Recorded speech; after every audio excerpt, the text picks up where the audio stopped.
Hello everyone, আমরা জু থেকে বেরিয়ে লাস্ট চলে গিয়েছিলাম কুতুব মিনারে। কুতুব মিনারে পৌঁছে গিয়েছি আমরা, সবাই মিলে এখন যাচ্ছি সেই দিকে। সত্যি বলতে খুব টায়ার্ড লাগছিল। এই যে এটা আপনি দেখতে পাচ্ছেন, এটা হলো ইলতুৎমিশের কবর। কবরটা গোলাকার আকারে ছিল। এর সামনের দিকে এগিয়ে গেলেই আমরা কুতুব মিনার দেখতে পাবো। কুতুব মিনারের আশেপাশে যে স্থাপত্যগুলো ছিল সেগুলো প্রায় অর্ধেক ধ্বংস প্রায়, আর এখানে অনেকগুলো কবর ছিল। আমরা এখন সামনের দিকে এগিয়ে যাচ্ছি।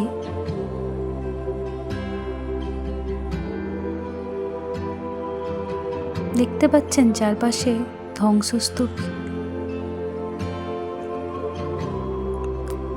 এটাও একটা কবর ছিল। এটার ভেতরে আমরা এখন যাচ্ছি। বিভিন্ন রকমের স্থাপত্য দিয়ে এই কবরগুলোকে বানানো হয়েছে। সব ধরনের কবরগুলো একই রকম স্টাইলেই তৈরি হয়েছে।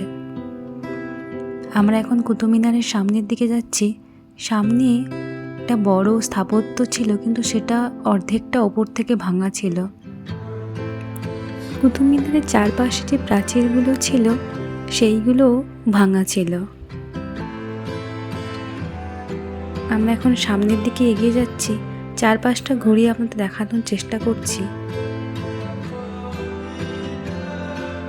এই দরজা দিয়ে দেখলে কুতুব মিনার দেখা যায়। অন্য একটা দরজা ছিল, কিন্তু এখান থেকেই সবাই বেশি কুতুব মিনারের ভেতরে যাচ্ছিল। আমরা পৌঁছে গেছি কুতুব মিনারের সামনে। সত্যি কথা বলতে সেরকম দেখার কিছুই নয়। এটা একটা বড় মিনার। এর ভেতরে ঢোকার কোনো অনুমতি ছিল না কুতুব মিনারের ভেতরে। বাইরে থেকে আপনারা যা দেখতে পাবেন সেটুকুই দেখার ছিল। ভেতরে ঢোকার অনুমতি ছিল না। কোনো একটা দুর্ঘটনা হওয়ার পর থেকে কুতুব মিনারের ভেতরে যাওয়ার সম্পূর্ণ নিষেধ হয়ে যায়। আর এটাও একটা কারণ হতে পারে, এটা অনেক দিন আগেকার স্থাপত্য, সেই কারণে এর ভেতরে ঢোকাটাও বিপজ্জনক হতে পারে। সেই জন্য হয়তো এখানে ঢুকতে দেওয়া হয় না। এর চারপাশে একটু ভিডিও করে নিচ্ছিলাম, কিন্তু সবই প্রায় ধ্বংসস্তূপে পরিণত হয়েছে।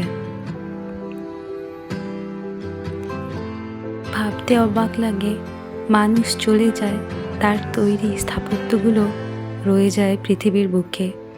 প্রায় 500 থেকে তারও 600 বছর আগে ঘটে যাওয়া ঘটনাগুলো আমরা এখন দেখতে পাচ্ছি, কিন্তু যে মানুষগুলো এইসব করেছিল তারা এখন কেউ বেঁচে নেই, কিন্তু তার স্থাপত্য রয়ে গেছে।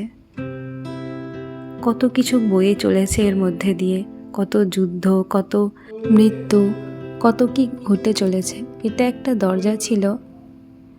এই দরজাটার নাম আমার ঠিক মনে নেই, কিন্তু এটা একটা বিখ্যাত দরজা। সেটা একটু ভিডিও নিচ্ছিলাম।